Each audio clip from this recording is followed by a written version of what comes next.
जय माता दी मित्रों, कैसे हैं आप सभी। आशा करता हूँ मित्रों आप सभी अच्छे होंगे, स्वस्थ होंगे।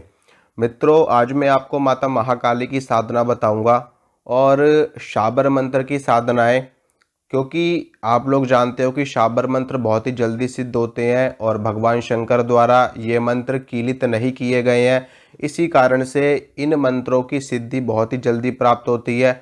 आप ये समझ लीजिए कि जिस दिन से आप इन मंत्रों का जाप करना शुरू करते हो उसी दिन से इनका असर, इनका प्रभाव, इनकी शक्ति साधक को, भक्त को दिखनी शुरू हो जाती है। इसी कारण से आज मैं आपको माता महाकाली का शाबर मंत्र बताऊंगा। इस मंत्र से आप माता महाकाली की सिद्धि प्राप्त कर सकते हैं, माता महाकाली के दर्शन प्राप्त कर सकते हैं और माता महाकाली की सिद्धि प्राप्त करके आप किसी भी प्रकार के तंत्र को नष्ट कर सकते हैं, किसी भी प्रकार के किए कराए को, ऊपरी बाधा को सदा सर्वदा के लिए काट सकते हैं। तो मित्रों, साधना बताने से पहले, मंत्र बताने से पहले मैं आपको थोड़ी सी जानकारी दे देना चाहता हूँ कि मित्रों ये जो साधना है, ये साधना आप गुप्त नवरात्रों में कर सकते हो, होली पे कर सकते हो, दीपावली पे कर सकते। अगर आप होली की रात को और दीपावली की रात में ये साधना करते हो तो आपको एक ही दिन में ये साधना सिद्ध हो जाएगी। अगर आप गुप्त नवरात्रों में करते हो या फिर प्रकट नवरात्रों में करते हो तो आपको ये साधना 9 दिन करनी पड़ेगी। ठीक है। इसके अलावा अगर आप अन्य दिनों में ये साधना करते हो तो ये साधना आपको 21 दिन या फिर 41 दिन में सिद्धि प्रदान करेगी।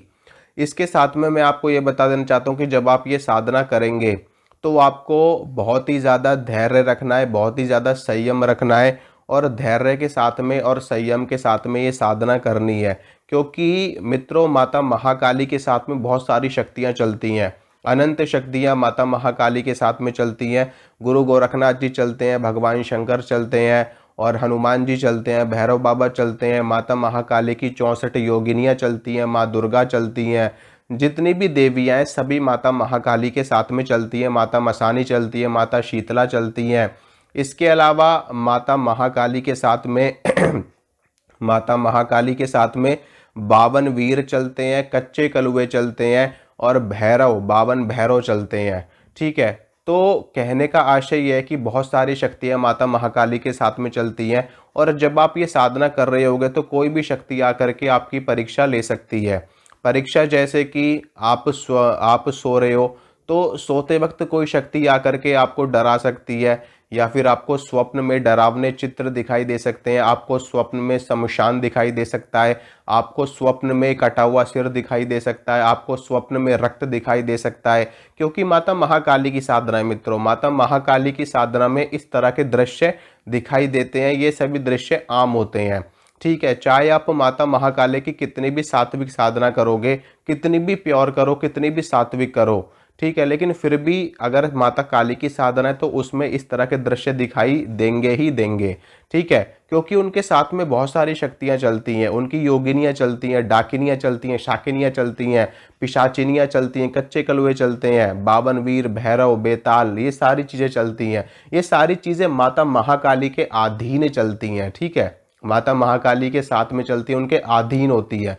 इसलिए माता काली की सिद्धि अगर आपने प्राप्त कर ली तो इन सभी की सिद्धि आपके लिए कुछ भी नहीं है, चुटकियों में इन सभी की सिद्धि आपको प्राप्त हो जाएगी। या फिर ये भी कह सकते हैं कि इनकी सिद्धि आपको करने की आवश्यकता ही नहीं पड़ेगी। ये स्वतः सिद्ध होने वाली चीज़ें हैं। सिर्फ माता काली को साध लो, माता काली को सिद्ध कर लो। एक साधे सब सदे, सब साधे सब जाए। ठीक है। माँ भगवती वैसे भी इस ब्रह्मांड की जननी है, आदि शक्ति है और माता काली उग्र स्वरूपा देवी हैं। ठीक है।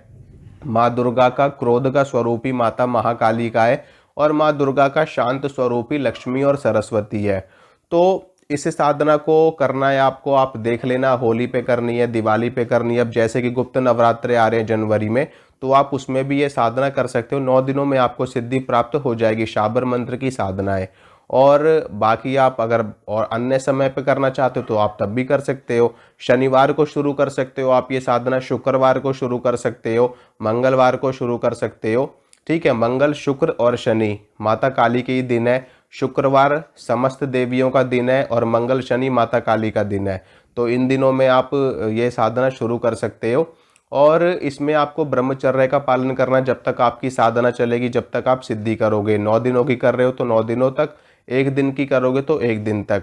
इसके साथ में आपको अंडा, मीट, शराब, ये सारी चीज़ें नहीं खानी। प्याज लहसुन आप माता काली की साधना में खा सकते हो, लेकिन फिर भी अगर आप परहेज करके चलो, मतलब कि आप सामान्य दिनों में खा सकते हो, लेकिन अगर आप सिद्धि पे बैठे हो तो उस टाइम पर आपको प्याज लहसुन का भी परहेज करना चाहिए, तो बहुत ही ज़्यादा अच्छा रहेगा। क्योंकि प्याज लहसुन, देखिए प्याज लहसुन खाने से, प्याज लहसुन ना खाने के लिए क्यों कहा जाता है, मैं आपको बताता हूँ कि प्याज लहसुन क्या है।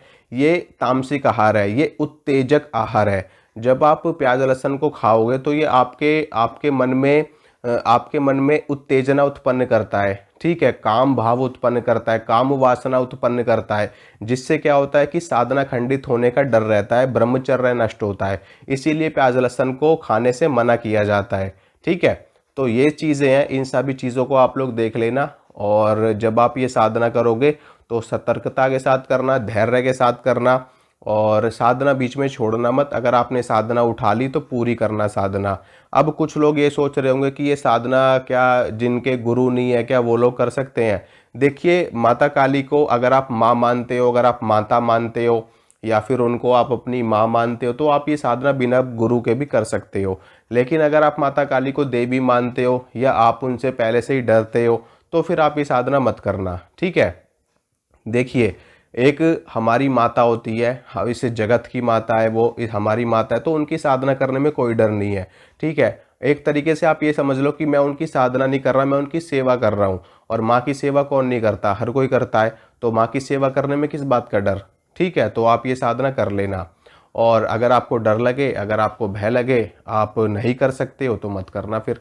तो ये आपका चुनाव है। अब मैं आपको बताता हूँ साधना। साधना कैसे करनी है, देखिए एक लकड़ी की चौकी के ऊपर आपको लाल रंग का या फिर काले रंग का वस्त्र बिछाना है लकड़ी की चौकी के ऊपर। आप प्लास्टिक की भी ले सकते हो, या फिर आपके पास में कोई टेबल, कोई स्टूल हो, कुछ भी आप ले सकते हो अपनी सुविधा के अनुसार। उसके ऊपर लाल रंग का या फिर काले रंग का वस्त्र बिछाना। वस्त्र बिछाने के बाद में उसके ऊपर आपको चावलों की ढेरी बनानी है, यानी कि चावल फैला देने हैं पूरे में। और स्वास्तिक बना सकते हो आप, या फिर अष्टदल कमल बना सकते हो, या फिर स्वास्तिक बना सकते हो। उसके ऊपर आपको माता काली की चित्र, फोटो, तस्वीर जो भी आपके पास है वो आपको स्थापित करना है। मूर्ति हो तो मूर्ति स्थापित कर देना। उसके बाद में थोड़ी सी आपको चावलों की ढेरी बनानी है। उसके ऊपर माता महाकाली का यंत्र आपको स्थापित करना है। यंत्र आपको बड़ी ही सरलता के साथ मिल जाएगा, आप चले जाना मार्केट में, यंत्र मिल जाएगा। अगर यंत्र नहीं रखोगे तो भी कोई दिक्कत नहीं है। वैसे भी उनके प्रतीक के स्वरूप में आपने उनकी फोटो रख रखी है, मूर्ति उनकी रख रखी है। अगर मूर्ति रख रहे हो तो यंत्र की भी आवश्यकता नहीं है, फोटो की भी आवश्यकता नहीं है। उनके प्रतीक के स्वरूप में कोई चीज़ रखी जाती है। जब हमारे पास में किसी देवी या किसी देवता की फोटो या तस्वीर नहीं होती तो हम यंत्र को स्थापित करते हैं, ठीक है। अगर आपके पास फोटो तस्वीर है तो आपको यंत्र रखने की कोई आवश्यकता नहीं है। फोटो रखना, तस्वीर रखना माता की, माता के समक्ष सरसों के तेल का दीपक प्रज्वलित करना। माता काली को भोग प्रसाद में आप नींबू दे सकते हो, नींबू की माला उनको चढ़ा सकते हो, और 5 प्रकार की 7 प्रकार की मिठाई चढ़ा सकते हो। लौंग, इलायची, बताशे का भोग आप माता काली को लगा सकते हो। मीठा पान आप उनको चढ़ा सकते हो, लड्डू चढ़ा सकते हो, बर्फ़ी चढ़ा सकते हो, पंचमेवा चढ़ा सकते हो, और अनार का फल आप माता काली को चढ़ा सकते हो। शहद का भोग आप माता काली को लगा सकते हो। खीर का भोग माता काली को लगा सकते हो। तो जो भी आपका सामर्थ्य हो, जो भी आपके पास उपस्थित हो, वो आप माता काली को भोग के रूप में दे सकते हो। इसके बाद में आपको क्या करना है, सर्वप्रथम आपको भगवान गणेश की पूजा अर्चना करनी है, भगवान गणेश को प्रणाम करना है। और भगवान गणेश को प्रणाम करना है, भगवान शंकर को प्रणाम करना है। इन दोनों को प्रणाम करने के बाद में आप माता काली के मंत्र का जाप कर सकते हो रुद्राक्ष की माला पे। मंत्र मैं आपको बताता हूँ, मंत्र सुनिए। ओम क्रीम कालिका 16 वर्षीय जवान, हाथ में खड़क खप्पर तीर कमान, गले नर मुंड माला रहे शमशान। आओ आओ माँ काली के मेरा कहना मान, नहीं आए कालिका तो काल भैरव की दुहाई। ये मंत्र है, स्क्रीन पे भी ये मंत्र चल रहा होगा, वहाँ से भी आप लोग देख सकते हो। इस मंत्र की पूरी आपको 5 माला करनी है, ठीक है। रोज की आपको 5 माला करनी है। 9 दिनों तक, 9 दिनों की साधना कर रहे हो तो 9 दिनों तक आपकी 5 माला होगी। अगर 41 दिन की कर रहे हो तो 41 दिन तक 5 माला होगी। होली दीपावली पे कर रहे हो तो आपको 5 माला में ही सिद्धि मिल जाएगी, ठीक है, तो 5 माला कर लेना। और 5 माला करने के बाद में जो भी आपने मंत्र का जाप किया है वो माता काली को अर्पित कर देना, उनको समर्पित कर देना। अगर आपके कोई गुरु नहीं है तो आप भगवान शिव को अपना गुरु मान करके साधना कर सकते हो, नहीं तो आप अपने इष्ट को ही अपना गुरु मान करके साधना कर सकते हो, माता काली को ही आप अपना गुरु मान करके साधना कर सकते हो। ठीक है, कि हे देवी, हे भगवती, हे माता रानी, हमारा कोई गुरु नहीं है, इसलिए हम आपको ही अपना गुरु मान करके साधना कर रहे हैं, आप हमारी साधना सफल करना, सिद्ध करना। इस प्रकार से जब माता काली को अर्पित कर देना है आपको। उसके बाद में जब जप आप अर्पित कर दोगे तो उसके बाद में माता काली को प्रणाम करना, अपनी गलतियों के लिए क्षमा मांगना और हाथ जोड़ करके अपने आसन को प्रणाम करके आपको उठ जाना है। उसके बाद में वहीं पर आपको सो जाना है, ज़मीन पे ही। ज़मीन पे सो सको तो बहुत अच्छा है, अगर ज़मीन पे नहीं सो सकते तो आपको अलग बिस्तर पे सोना है।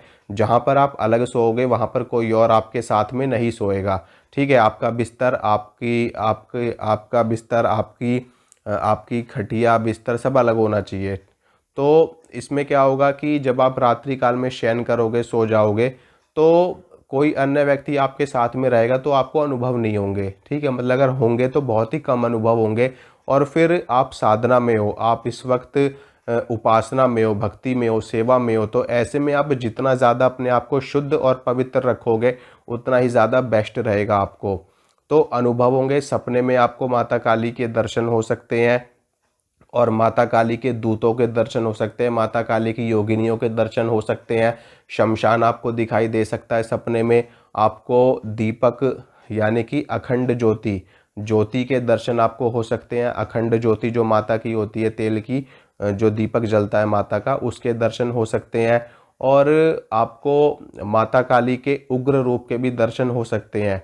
और आपको ऐसी स्त्री के भी दर्शन हो सकते हैं जो कि बहुत ही उग्र रूप आए, खुले खुले बाल है उनके और बहुत ही ज़्यादा भयावह उनकी आकृति है। इस तरह की महिला के आपको दर्शन हो सकते हैं।